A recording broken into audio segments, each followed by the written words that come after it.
Class 8, good morning everyone.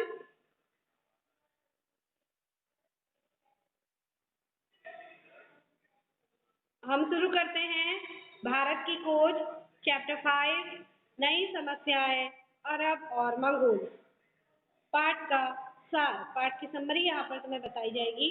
तो देखिए अरब और मंगोल यानी कि इस्लाम धर्म का भारत में आगमन। जिस समय हर्ष उत्तर भारत में शासन कर रहा था, जिस समय हर्षवर्धन होगा ये, जिस समय हर्षवर्धन हर्ष यानी कि उत्तर भारत में शासन कर रहा था तथा विद्वान हुआंग तत्सांग नालंदा में विद्या अध्ययन कर रहा था, उस समय अरब में इस्लाम अपनी जड़ें जमा रहा था। उस समय इस्लाम जो था अरब में अपनी जड़ें जमा रहा था। ठीक है, आगे देखिए उसे भारत आने में लगभग 600 वर्ष लग गए। जब उसने राजनीतिक विजय के साथ भारत में प्रवेश किया तब उसमें बहुत बदलाव हो चुका था। मध्य एशिया से आई तुर्क जातियां इस्लाम को लेकर भारत आई। जो मध्य एशिया से आई तुर्क जातियां थी वो इस्लाम को लेकर भारत आई। अरबों ने अनेक क्षेत्र जीते परंतु वे भारत में सिंध से आगे न बढ़ सकी। सिंध बगदाद की केंद्रीय सत्ता से अलग होकर छोटा सा स्वतंत्र राज्य बन गया। भारत और अरब के मध्य यात्रियों का आवागमन, राजदूत आवासों की अदला बदली हुई। भारत और अरब के संपर्क में आने के पश्चात भारतीय पुस्तकों का अरबी में अनुवाद हुआ। भारत के पश्चिमी तट से व्यापार करने वाले राष्ट्रकूटों ने भी इसमें हिस्सा लिया। धीरे धीरे भारतीय इस्लाम को जानने लगे। इस्लाम धर्म के प्रचारकों का स्वागत किया गया। मस्जिदें बनी। शासन या जनता शासन या जनता ने इसका विरोध नहीं किया। सभी धर्मों का आदर करना भारत की प्राचीन परंपरा थी। इस प्रकार राजनीतिक रूप से शक्तिशाली बनने के काफी पूर्व इस्लाम का भारत में प्रवेश हो चुका था। महमूद गजनवी और अफगान। अब देखिए गजनवी द्वारा भारत पर आक्रमण। लगभग 300 वर्षों तक भारत विदेशियों के आक्रमणों से बचा रहा। 1000 ईस्वी के आसपास महमूद गजनवी ने भारत पर आक्रमण किया।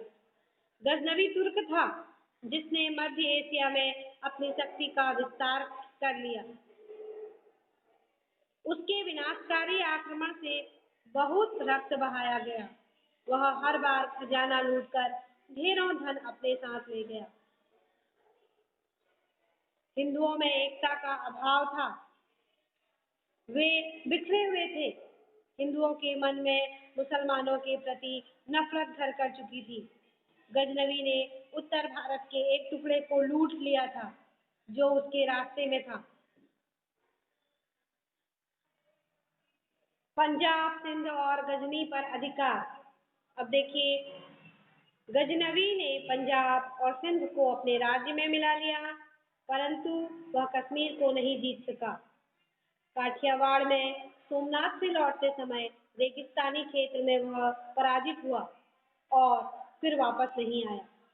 उसकी मृत्यु 1030 ईस्वी में हुई। गजनवी की मृत्यु के पश्चात 160 वर्षों से अधिक समय तक न तो भारत पर कोई आक्रमण हुआ और न ही पंजाब के आगे तुर्की शासन का विस्तार हुआ। 160 वर्षों बाद साहबुद्दीन नामक अफगान ने गजनी पर अधिकार कर लिया। दूसरा टॉपिक देखिए पृथ्वीराज द्वारा साहबुद्दीन को परास्त करना। सर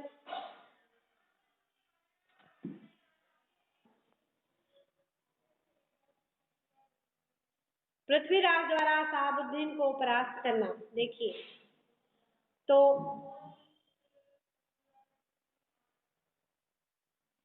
गजनी पर अधिकार करने के बाद साहबुद्दीन ने दिल्ली और लाहौर पर आक्रमण किया। साहबुद्दीन ने गजनी पर अधिकार करने के बाद लाहौर और दिल्ली पर आक्रमण किया।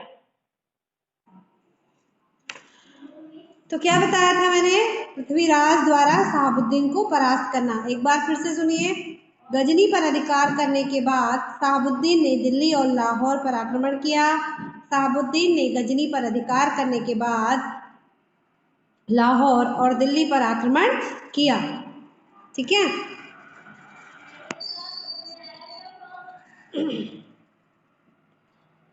दिल्ली के राजा पृथ्वीराज चौहान थे। उन्होंने उसे युद्ध में पराजित कर लिया। ठीक है। गजनी पर अधिकार, शहाबुद्दीन ने गजनी पर अधिकार करने के बाद लाहौर और दिल्ली पर आक्रमण किया। दिल्ली के राजा कौन थे? पृथ्वीराज चौहान थे। उन्होंने क्या किया? उसे युद्ध में पराजित कर दिया। पराजित होकर वह अफगानिस्तान लौट गया, परंतु 1 वर्ष पश्चात उसने फिर दिल्ली पर आक्रमण किया। 1192 ईस्वी में वह दिल्ली का शासक बन गया। दिल्ली पर अपना अधिकार करने के बाद भी अफगान उसे कमजोर नहीं कर सके। दक्षिण भारत फिर भी शक्तिशाली बना रहा। यहाँ अफगानों को कब्जा करने में 150 वर्षों का समय लग गया। फिर दिल्ली महत्वपूर्ण बनी रही। 12वीं शताब्दी में आने वाले अफगान हिंदू आर्य जाति के लोग थे तथा भारत की जनता से उनका निकट का संबंध था। अब नेक्स्ट पॉइंट देखिए, तैमूर का आक्रमण। 14वीं शताब्दी के अंत में तुर्क मंगोल तैमूर ने उत्तर की ओर से आक्रमण किया और दिल्ली की सत्ता को ध्वस्त कर दिया। दिल्ली मुर्दों का शहर बन चुकी थी। उसके आक्रमण से दिल्ली और पंजाब के, बोलो, कोई बात नहीं बेटा, मैं आपको वीडियो सेंड कर दूंगी, आप ध्यानपूर्वक एक बार दोबारा सुन लेना। अगर कहीं पर मेरी वॉइस डिस्कनेक्ट हो रही है तो उसको आप दोबारा सुन लेना, ठीक है। हालांकि मैं प्रयास कर रही हूँ कि तुम्हें दोबारा समझा रही हूँ और लाइन को रिपीट कर रही हूँ। अगर फिर भी कहीं मेरी वॉइस डिस्कनेक्ट होती है, तुम तक मेरी आवाज़ नहीं पहुँच पाती है, तो तुम उसको दोबारा सुनने की कोशिश करना, ठीक है। तो देखो क्या हुआ था। दक्षिण भारत में 14वीं शताब्दी में बहमनी और विजयनगर नाम से बड़े हिंदू राज्यों की स्थापना हुई थी। ठीक है। अब दिल्ली की बर्बादी के बाद उत्तर भारत कमजोर हो गया। इस समय दक्षिण भारत की शक्तिशाली रियासत विजयनगर ने बहुत से हिंदू शरणार्थियों को अपनी ओर आकर्षित किया। यह बहुत सुंदर तथा समृद्ध शहर था। विजयनगर की तरक्की के समय उत्तरी पहाड़ियों से होकर एक आक्रमणकारी दिल्ली के पास पानीपत के मैदान में आया। उसने 1526 ईस्वी में दिल्ली को जीतकर मुगल साम्राज्य की भारत में नींव डाली। यह आक्रमणकारी तैमूर वंश का तुर्क मंगोल बाबर था। तैमूर वंश का तुर्क मंगोल बाबर था। तुर्की था, मतलब बाबर जो था वह तुर्क का था। तो देखिए अगला, देखिए हम क्या पढ़ रहे हैं, आपको पता है, भारत की खोज, भारत के विषय में पढ़ रहे हैं। भारत में पहले कैसा था, पूर्व में क्या क्या भारत में घटनाएं घटी। तो देखिए, समन्वय और मिलीजुली संस्कृति का विकास, कबीर, गुरु नानक और अमीर खुसरो। भारत पर मुस्लिम आक्रमण। भारत पर मुस्लिम आक्रमण की या भारत में मुस्लिम युग की बात करना गलत और भ्रामक है। इस्लाम ने भारत पर आक्रमण नहीं किया। अब ये क्या कह रहे हैं, देखो, भारत पर मुस्लिम आक्रमण, इस्लाम ने भारत पर आक्रमण नहीं किया, वह भारत में कुछ सदियों के बाद आया। आक्रमण तुर्कों ने किया था। आक्रमण किसने किया था? तुर्कों ने किया था, अफगानों ने किया था, और उसके बाद तुर्क मंगोल या मुगल आक्रमण हुआ। हिंदी मुगल युग की स्थापना। अब देखिए हिंदी मुगल युग क्या है। अफगानों को हम भारत का सीमावर्ती समुदाय कहते हैं, जो भारत के लिए पूर्ण रूप से अजनबी भी नहीं माने जा सकते। उनके राजनीतिक शासन को हिंद अफगान युग कहना चाहिए। मुगल भारत के लिए बाहर के और अजनबी लोग थे, फिर भी वे भारतीय ढांचे में बड़ी तेजी से घुल मिल गए और उन्होंने हिंद मुगल युग की स्थापना की। समन्वय और मिलीजुली संस्कृति। दिल्ली के प्रसिद्ध सुल्तान फिरोज शाह की मां हिंदू थी। दिल्ली के जो प्रसिद्ध सुल्तान थे फिरोज शाह, उनकी मां हिंदू थी।